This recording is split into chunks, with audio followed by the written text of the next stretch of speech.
Where's the kaboom? There was supposed to have been an earth-shattering kaboom. How many of you remember Marvin the Martian from Bugs Bunny Looney Tunes so many years ago? Isn't it odd that we can remember things like this from so many decades ago, but we can't remember what happened just last year? So we're probably wondering, what does this have to do with anything relevant to what's happening now? Well, I'm going to share it with you in this video. I thought when we bombed Iran, that was going to ignite the Islamic world. There would be riots everywhere, and it would cause the death of hundreds, if not thousands, of American servicemen. And a vote for anyone who votes for bombing Iran is a vote for dead American servicemen. How many of you remember that? How many of you remember when Nikki Haley or Ron DeSantis or anyone else was saying, hey, we need to put the kibosh on this nuclear program over in Iran and hit them hard? Remember what the response was? Well, where's the kaboom? Is my question. Now, real quick, before we get deeper into this, I would like to say thank you to everyone who continues to join us over at the Florida Maquis Patreon channel. It's not just me. There are a lot of channels now that have decided, you know what, it's time.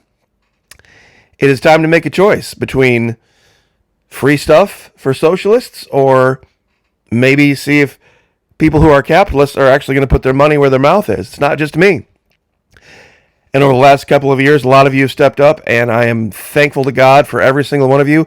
No matter what level you're at, whether it's the $2, $5, $10, $15 a month level, all of you together, making a huge, huge difference. Now, a couple days ago, I believe it was Friday, we put up a brand new video, and it was for everyone. And it asks a lot of very difficult, very tough questions that a lot of people probably have forgotten about the topics covered. It's amazing to me how we can remember Marvin the Martian from the 1960s and 70s. And many of us can remember all of our favorite characters from when we were kids and the things they said and did. But just last year, everybody has forgotten. Remember when Nikki Haley was signing the bombs, saying, finish them, America loves Israel? Dead, warmonger, and Dick Cheney, and 3-inch heels, and all this stuff? Gonna get American servicemen killed? But when Donald Trump does it, it's fine. Who remembers? Who remembers the debate when Donald Trump felt that he was above debating? And people asked him hard questions and said, why didn't Mexico pay for the wall? Why did you add so much to the national debt? They were called traitors, weren't they? They were called traitors. But now what do we know? Nikki Haley and Ron DeSantis were exactly right. You see, Donald Trump put out this little puppet, this little Ramaswamy puppet. Everybody thought, boy, he's in the running for VP, boy. He's going to be the guy. No, he was just the stand-in so that Trump didn't actually have to go out and defend himself. He put Ramaswamy out there so that if this ever came true, he could say, well, I never said this and I never said that. Let's go back to November 9th, 2023. The debates. I know it seems like that's forever ago now, right? DeSantis argued Trump has harmed the nation and the GOP. He owes it to you to be on this stage to explain why he should get another chance. Why didn't he drain the swamp?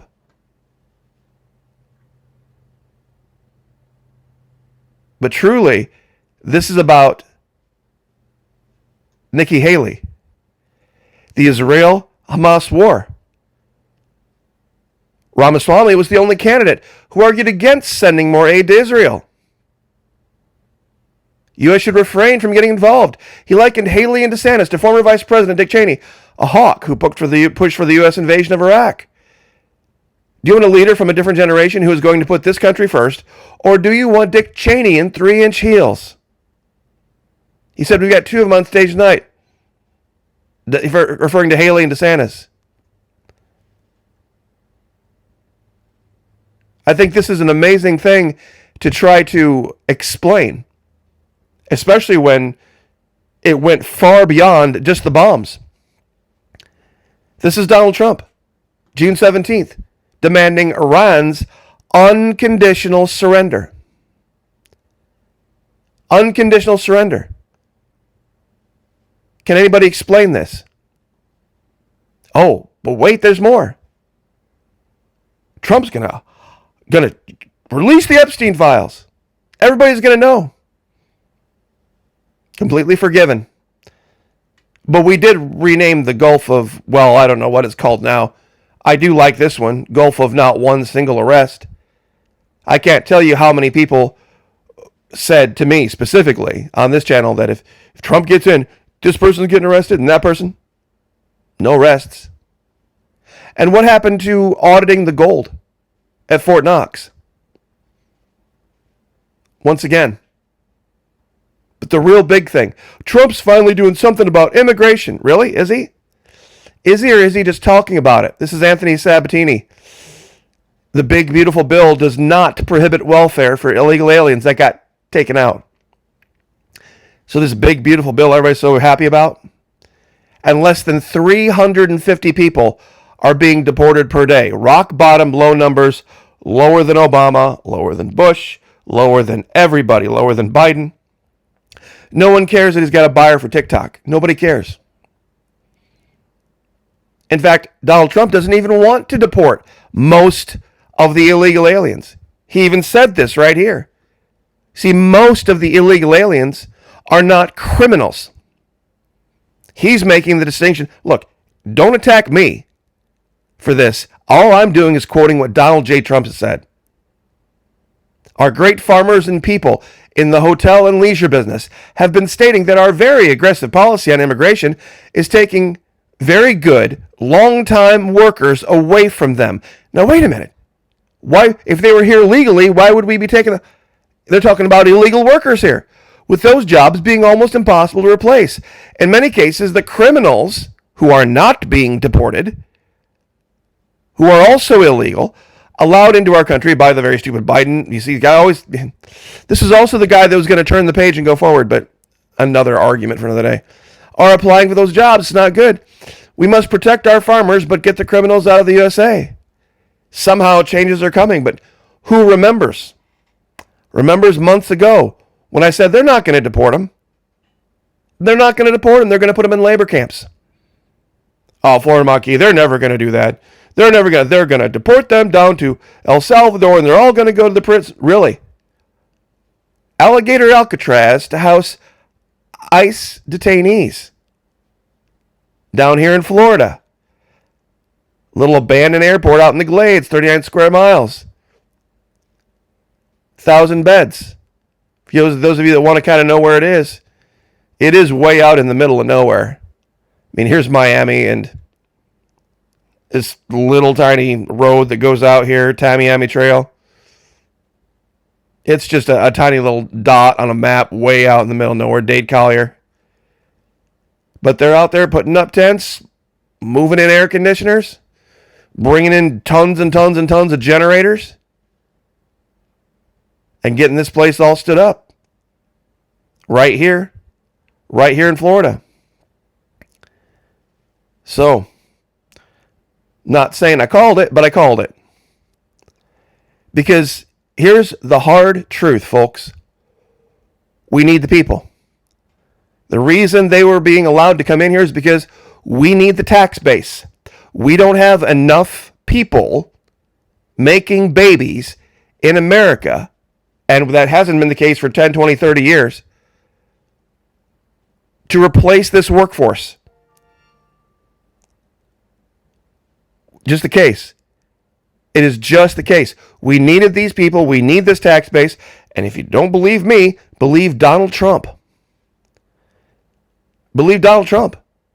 Construction, agriculture, hotel and leisure, they're all getting crushed. All getting crushed by this.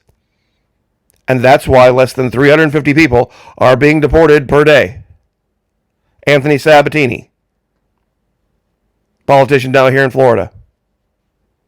Personally, I think he should consider lieutenant governor with Casey DeSantis, but like I said, another video, another day.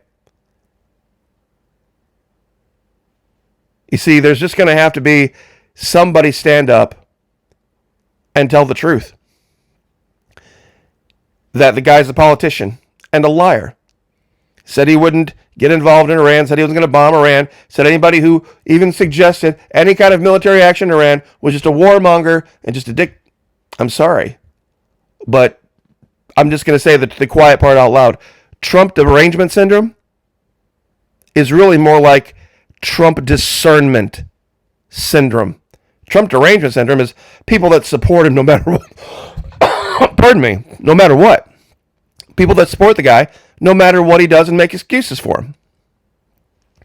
Trump discernment syndrome is being able to see through the bullshit and the lies. I ask again, where is the kaboom? Where are all the dead American servicemen? We flew over Iran, bombed the daylights out of 3 of about 20 facilities. To what end of success, I'm still not sure.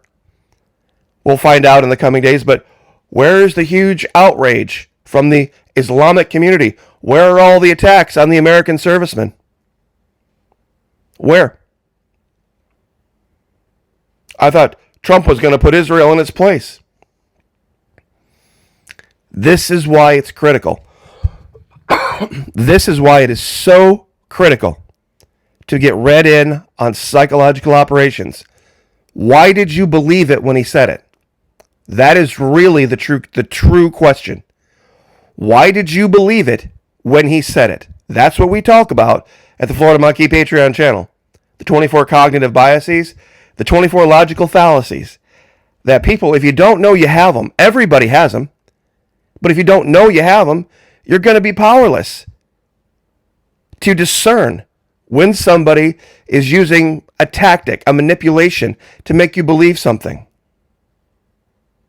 Join us. We got 4 levels over there. McKee Foot Soldiers come in, $2 a month. The largest group by far. God bless all of you. Then we've got the Need to Know Roundtable. Still quite a few people there.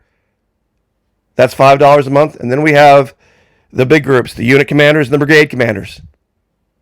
And they're the ones that truly stand in the breach. That's where we really take the gloves off at those levels. And we speak just like they taught in the military. So, once again, Patriot Nurse, live stream, now going to be Patreon only. I know we've talked a lot about the Patriot Nurse. She just did her last free one on YouTube last night. As NYC goes, why revolution is around the corner. I agree with her for 99% of the country, but not Florida. We're going a different direction. War, division, and deception. Also would like to give a shout out to, where is it here? To Lindley Oz. She has kind of a different take on her channel. She does a lot of Bible reading, a lot of scripture reading, but she also does a lot of dancing. And, this last one that she did is a really, really cool dance routine with her green screen, and it's to Staying Alive. And that's truly what's going on over at her channel and a lot of our channels. We're doing everything we can to stay alive and to stay in the game. So once again, Lindley Oz, great content. Patriot Nurse, great content. I'll leave with this here at the end. People say, well, aren't you the guy that said that Kamala was going to win? She came within 1% of doing it. She came within 1% of doing it. Literally couldn't string 2 sentences together. Picked probably the single worst running mate that she could have ever picked, who had all sorts of, and also was an old white man. I truly think if she had picked another person of color or somebody from the gay community like Pete Buttigieg, I think she would have won. I mean, the way that they handled that campaign at the last 30 days of it was about as bad as you could possibly handle a campaign, and she still came within 1% of winning. Forget all your swing state, landslide bullshit. Go look at the numbers. She came within 1% of winning. But everybody forgets. Everybody forgets that. But we remember this. Isn't that strange? Isn't that strange? We can remember all these things from way back, decades and decades ago. But just the simple things from last year. Everybody was hating DeSantis and hating Haley for what Trump just did. For what Trump just did. Can you explain? God bless. Pray for each other. Pray for me. I'll pray for you. Lift each other up. Like, share, subscribe. See you guys next time.